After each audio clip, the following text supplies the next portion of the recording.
Actually हुआ क्या था कि उमर जो था वो इस हमले से पहले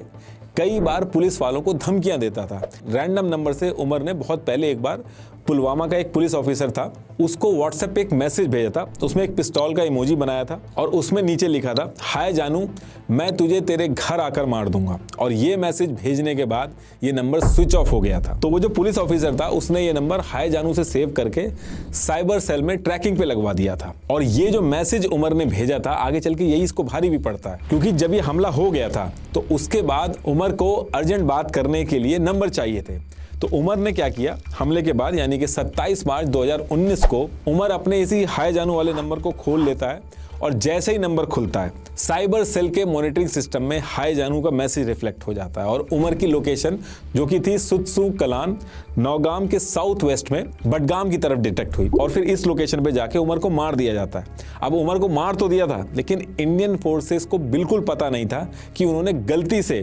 पुलवामा के मास्टरमाइंड को मार दिया था, क्योंकि उमर का जो नाम था वो इंडियन रिकॉर्ड के अंदर इदरिश भाई था और आईडी भी इसने फेक बना रखी थी इसी नाम से। जब इसका एनकाउंटर हुआ तो इसके पास से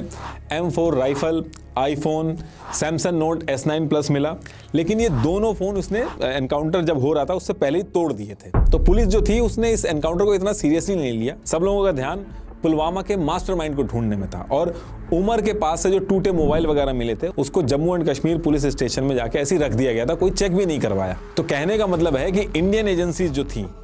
अब इस टाइम पे उस बंदे को ढूंढ रही थी जो ऑलरेडी मारा जा चुका था। कई महीनों तक इसको ढूंढती हैं लेकिन जब कुछ हाथ नहीं लगता है तो थक हार के जुलाई 2019 में NIA के हेड राकेश बलवाल कहते हैं कि ऐसे तो कुछ हाथ नहीं लग रहा है, पुराने केस खोलते हैं, उसमें से शायद कोई लीड मिल सकती है। अब इसके बाद सारे पुराने केस जो है वो खोलने स्टार्ट किए जाते हैं, लेकिन राकेश बलवाल का ध्यान जो है वो इस हाय जानू वाले जो इदरिश वाला जो केस था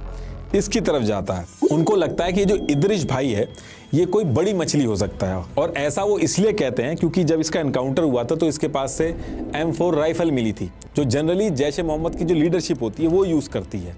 बाकी जितने होते हैं वो AK-47 रखते हैं और इसने कपड़े वगैरह भी एडिडास की टी-शर्ट वगैरह पहनी थी, तो उनको लगता है कि ज़रूर ये कोई बड़ा कमांडर हो सकता है। अब जब इस केस को रीओपन किया गया तो उमर के एनकाउंटर के टाइम पे जो फ़ोन मिले